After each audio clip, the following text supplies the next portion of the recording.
We're beginning Chapter 5, Enamored of Mohomed. Mohomed Atta's three-day binge in Key West made the news, the local news at least, in the immediate aftermath of the 9/11 attack before disappearing without a trace down the rabbit hole, never to be heard again. This is, once again, extremely strange. It wasn't that it's not newsworthy in the land of entertainment tonight. The sheer salaciousness of the tale should have guaranteed that every national reporter younger than Sam Donaldson would be beating it down to the Keys on the double, but they weren't. Back in the early days after the tragedy, when authorities couldn't use the name Mohammed Atta without the appellation Islamic fundamentalist in front of it, the story of Atta in Key West might have made a big difference. In little things like notions of who had attacked us and why, the idea that the 9/11 attacks seemed directly from fanatic Islamic fundamentalism might have been rendered inoperative if Atta's hijinks in the Keys had surfaced, for the very good reason that Islamic fundamentalists don't do coke in hotel rooms in Key West. The story of Atta's trip to Key West broke in the Charlotte Sun-Herald, where reporter Elaine Allen Ermick's account offered revealing insights into the nature and workings of the terrorist conspiracy's operation in the U.S. Hunt for terrorists reaches Northport, read the headline in the paper, which covers Venice, Northport, and Port Charlotte. As authorities continue to dig through the rubble in Tuesday's terrorist attacks, agents were digging through Northport to find one of the many missing pieces to the puzzle of who declared war on the United States and why. The FBI agents were combing the town of Northport 2 days after the attack, said the paper, looking for Northport landlords Tony and Vonnie LaConca, who had rented their Agris Avenue home to someone whom authorities think may be connected with Tuesday's attacks. Agents questioned the couple for 2 hours concerning a man they knew only as Mohomed. This is not strictly true. The Laconcas knew the man's full name, or at least the full name he gave them. It was on the check he used to pay his rent. Unless you're Elvis or Madonna, banks made you use your whole name on your checks. It wasn't true, but it was definitely useful. We have already seen that when the FBI doesn't want the public to know an individual's true identity, they give him one name, Gandhi Hakim, now Mohammed. It's a crock. Mohammed was associated with a local woman believed to be Amanda Keller, a local restaurant manager, the Sun reported. LaConca told the FBI that Keller had dishwater blonde hair, was big-boned and freckled, and seemed to be very enamored of Mohammed. The FBI was looking for Keller for additional questioning, said the paper, but she might be missing. While talking to Keller and Mohammed, the couple learned he had a pilot's license to charter small planes of 4 to 6 people and was going to school at Huffman Aviation in Venice to train for a commercial pilot's license, said the Sun. Sounds like Mohammed Atta. The paper felt on safe ground. The paper felt on safe ground mentioning it. Huffman was the school that enrolled Mohammed Atta at Marwan al-Shehi, both identified as subjects in the hijacked jet assaults on the World Trade Center and the Pentagon. LaConcas told agents the man was about 25, 5 feet 10 inches, 160 pounds, had dark, perfect skin, and was clean-cut and very polite. He was a very handsome guy, Vonnie LaConca told reporters. He had beautiful, unblemished skin. Mohammed Atta's black heart did not always manage to conceal his good looks, apparently. He also looks younger than 33, even in the mugshot picture we've all seen a million times. Mohomed was associated with a local woman believed to be Amanda Keller, a local restaurant manager, Lakonka said. The FBI is looking for Keller for additional questioning, but she might be missing. Keller, who allegedly met Mohomed while working at Papa John's Pizza in Venice, told the couple she would translate because Mohomed spoke limited English. The story continued. She was she said he was French Canadian. She told the Lakonkas that he was not a U.S. citizen. A Papa John's employee confirmed that Keller was a manager there, but has not been to work for some time. This is further confirmation of Amanda Keller's relationship with Mohomed Atta, and also confirmation of Stephanie Fredrickson's account that Amanda thought Atta was French. Keller was a restaurant manager when she met Atta. She will tell us later.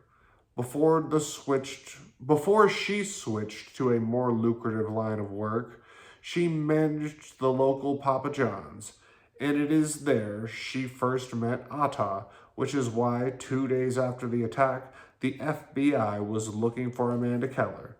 In an effort to locate Keller, agents accompanied Lakonka to the Northport Police Department to pick up a February 25th police report in which Keller had called police about harassing cell phone calls. According to the police reporter, after Keller called police about the calls, a computer check was conducted and showed an outstanding warrant from Marion County on a worthless check charge, the story said. Mohomed bailed her out of South County Jail, Vonnie Lakonka said. We told the agents this because we thought they, the FBI, might be able to get his last name from the papers. Mohomed had used a check to bail her out of jail. Amanda will tell us. She knew him as Mohomed Atarjaki, which was also the name on the check. The FBI told me they found bank accounts of his all over in numerous different names, Keller stated. This is a written paper trail. Would be the FBI's thinking on this matter. It will be made to go away, barring extraordinary circumstances. We predict that neither check will ever see the light of day. The only request Atta made to the couple, reported the paper, was that they provided him a desk in which he could do his aviation homework. He didn't even care if the house had a bed. All he wanted was a desk, said Tony Lakonka. Here is where our story begins to get up close and personal. Let's go backstage for the behind-the-scenes look at Mohomed Atta's wildlife, and would have been aired already if not for wartime censorship. Although he was in this country for at least the 14 months, the FBI says, and probably much longer, we haven't heard any personal accounts from Americans who knew Atta. Read on. For reasons why not? Reporter Ellen Ermich's account said Mohomed Atta and his American girlfriend Amanda Keller had partied for 3 days straight in a very un-Islamic drug and booze-fueled binge in Key West.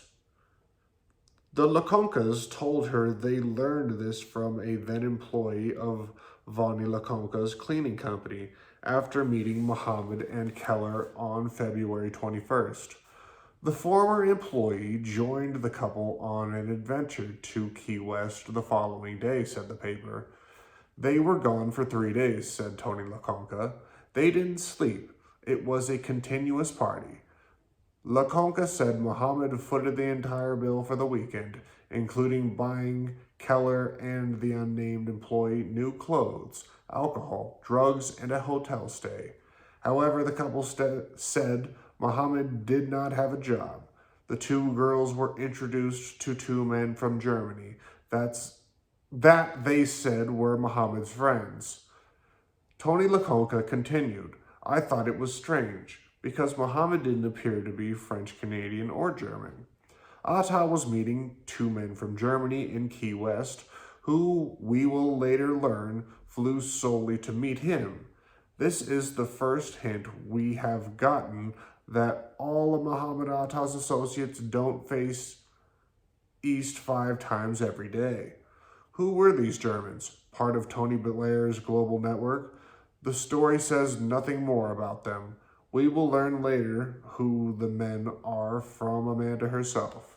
The Lakonkas told the paper that the FBI tried to locate and interview Vonnie's employee who'd gone on the jaunt. She goes nameless in the story. Nameless witness must be even more dangerous to the official story than one named ones. Whatever her true identity, and this is really interesting, she was, according to the Sun Herald, uncooperative to the agent. Maybe it was because she kept in touch with Mohomed. However, Vonnie learned the former employee made telephone contact with Mohomed last week, the paper said. This is big news. A deliberately unnamed woman had received a phone call from Mohomed Atta less than a week before the attack. Were any confidences exchanged? We wanted to ask. Unfortunately, she's gone. No one knows where. Maybe the island of the lost witnesses. We're also dying to know about Mohomed Atta's 2 German friends in Key West. Sun Herald reporter Elaine Allen Ermick apparently felt the same way.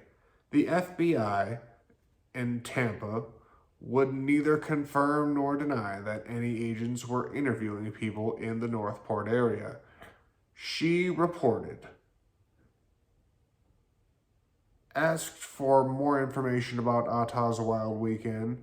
An FBI spokesperson identified only as Pam said, "We recommended that you check in with CNN for current information, and press statements can be found on televised stations like CNN. The discovery that an American girl was romantically involved, very enamored of Mohomed, with the terrorist ringleader makes Amanda Keller an extremely important witness to the terrorist conspiracy's activities. We went looking for Amanda. We didn't feel like checking in with CNN." That's it for that chapter. Kind of a short one today. Very short.